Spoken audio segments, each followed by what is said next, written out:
Throughout the 1970s and 80s, large slaughterhouses were eagerly fulfilling America's high demands for cheap meat. Fast food companies, such as McDonald's, who bought the slaughterhouse's cheap meat, were becoming increasingly popular. But little did people know the true story behind the meat they were eating. Slaughterhouses focused less on the ethical treatment of animals and more on increasing their productivity. This consequently brought great suffering to the livestock, so much that the animals were screaming with distress, out of fear and pain due to the cruelty that they were subject to.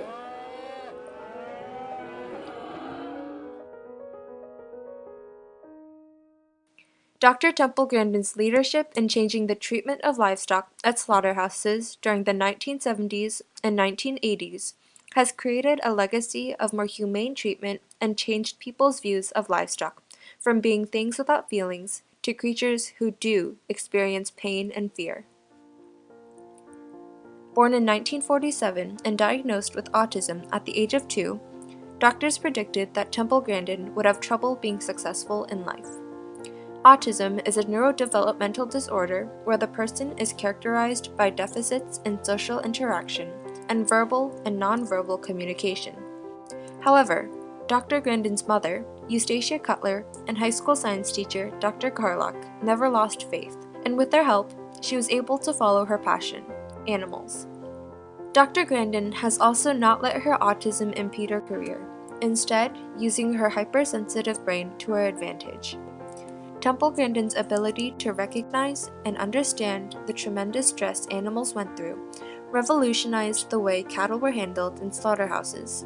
She often mentions that it was her autism that enabled her to see what scared livestock. Her first job at a slaughterhouse exposed her to the extreme cruelty toward livestock. She understood that distractions, like foreign objects, bright colors, and shadows in the livestock's periphery could cause them to balk, because she would get startled by the same things too. Dr. Grandin advocated against livestock being kept under constant stress during their extremely short lives because she understood that they deserved a humane life and death, just like humans. When Dr. Grandin first began working in the meat industry, slaughterhouses were chaotic with the mooing of harassed cows, who were constantly hit with cattle prods to force them to cooperate. She demonstrated leadership by addressing this issue and developing the curved cattle chute, which is used to calmly transport cows. She can cause them to be walking in the direction that they would naturally to keep themselves calm. And that way, nobody has to use cattle prods. Nobody has to force the animals to do this. Instead, they're doing it naturally, which is the easiest thing for everybody, for the animals and the people.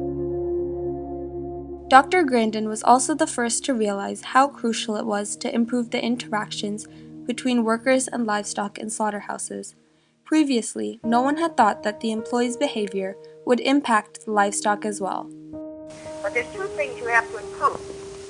You improve the equipment, but the other thing that you have to improve is management and supervision of employees and the maintenance of that equipment. She paid attention to the behavior of the employees at the slaughterhouses since she knew that only when the employees accepted the new system would the animals' lives genuinely improve.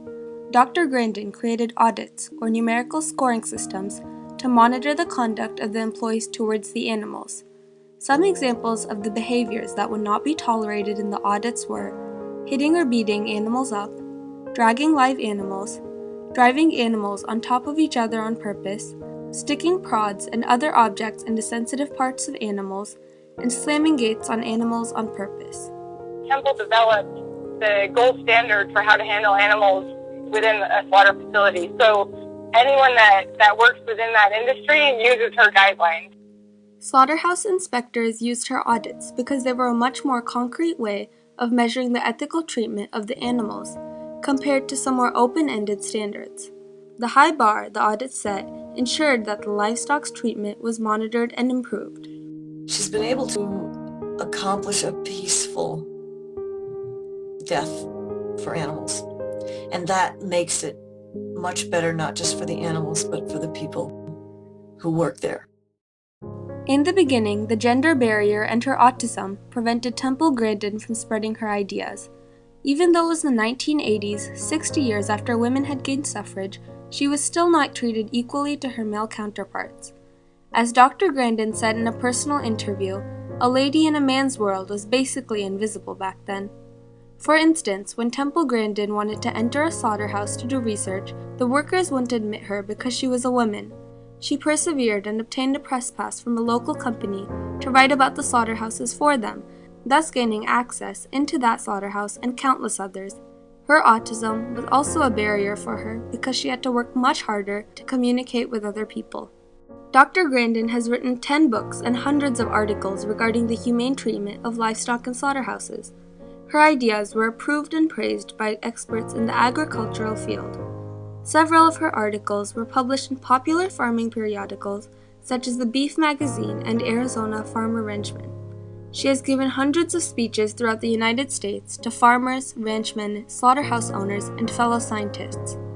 Currently, she is a professor of animal science at Colorado State University and is a member of several animal welfare groups, where she has many students and peers who appreciate her ideas and wisdom about animal handling.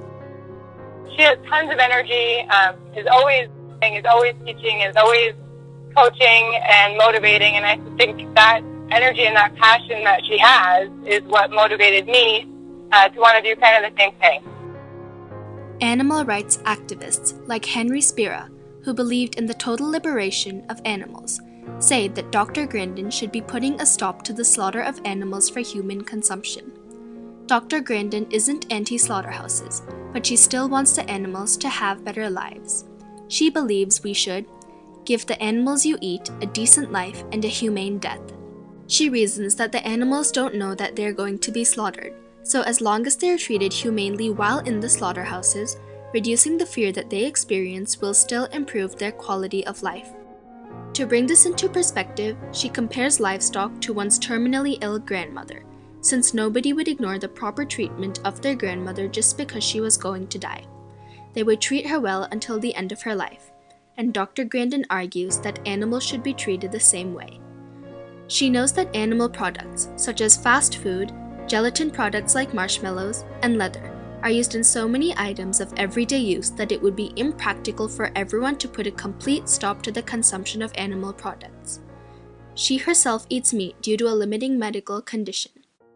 Still, Dr. Grandin's genuine care for the welfare of the animals is apparent in the leadership she has demonstrated to ensure the use of her methods. Dr. Grandin's concepts, such as using flags instead of cattle prods to move the cattle, greatly outweigh the old systems in terms of ethicality. The fact that the animals were more willing to cooperate with the slaughterhouse workers made her inventions more economically advantageous for the slaughterhouses, providing an additional incentive for them to treat their livestock appropriately. Once, she even heard employees stop another employee from hurting an animal by saying, "You can't do that. The boss does not allow it." When I first started, nobody else was working in this field. Now there are other people out there working in this field, which is really a good thing. Temple Grandin has left a lasting legacy of the improved treatment of animals in slaughterhouses. Over 3,000 of the slaughterhouses in the United States now use Temple Grandin's livestock welfare-oriented methods and inventions. We used a tremendous amount of her ideas, even to the point that she would come out here and visit with the general manager through construction on how they should build things. She invented many animal handling devices, like the curved cattle chute and the squeeze chute, which helped reduce stress and injuries, and proved that prodding animals with electrical prods was not necessary to make them cooperate. Her work kindles a question that we all should have: how the animals we eat are really treated.